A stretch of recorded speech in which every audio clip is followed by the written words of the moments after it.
Hi అండి, ఎలా ఉన్నారు? బాగున్నారా? బాగుండాలని కోరుకుంటున్నాను. నేను మీ లక్ష్మిని. యాక్చువల్గా ఈరోజు అయితే కొంచెం ఖాళీగా ఉన్నాను.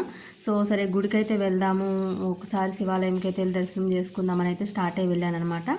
అప్పటి వరకు అయితే వర్షం పడి అప్పుడే ఆగింది. సరే చినుకులు కూడా తగ్గినాయి కానీ స్టార్ట్ అయ్యాను. యాక్చువల్గా ఈ గుడి ప్రతిష్ట అప్పుడు కూడా మీ వీడియోస్ అయితే అప్లోడ్ చేశాను. ప్రతిష్ట అప్పుడు చాలా వందల వేల మంది అయితే ఉన్నారు. సరిగా దర్శనం చేసుకోవడం అవ్వలేదు, విగ్రహ ప్రతిష్ట ఏం చూడలేదు నేను సరిగా. అలా అయితే జరిగిందనమాట. సో అప్పటికిప్పటికి వెళ్ళలేదు కదా, ఒకసారి అయితే శివాలయంకి వెళ్దాము అనుకుని అయితే ఈరోజు సోమవారం అనమాట అది. సో అందుకని చెప్పి ఆ టెంపుల్కి అయితే వెళ్ళాను. బట్ ఆ రోజు ఏదో అన్నదానం లాంటిది ఏదో సంథింగ్ ఉందంటే ఎవరో ఊళ్ళో వాళ్ళు పెట్టుకుంటున్నట్టున్నారు. జనాలు అయితే దాదాపు 100-150 మంది వరకు అయితే చెదురుముదురుగా ఉన్నారు.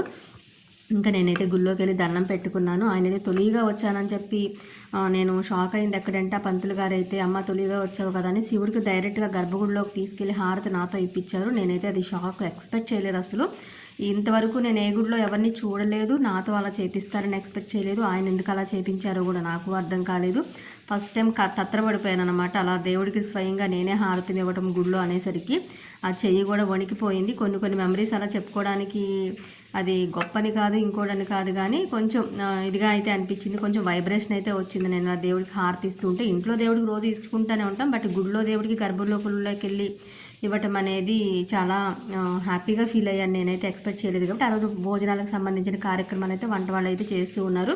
చుట్టూ నేచర్ అయితే చూశారు కదా, ఎంత మంచిగా అయితే ఉందో. నిజంగా చిన్న కొండ మీద అయితే ఉంటుంది అనమాట. ఇది వెలిసిన దేవుడు. యాక్చువల్గా ఇప్పుడు నేను వెళ్తున్నాను కదా, ఆ ప్లేస్ దగ్గర ఇక్కడైతే వెలిసాడనమాట.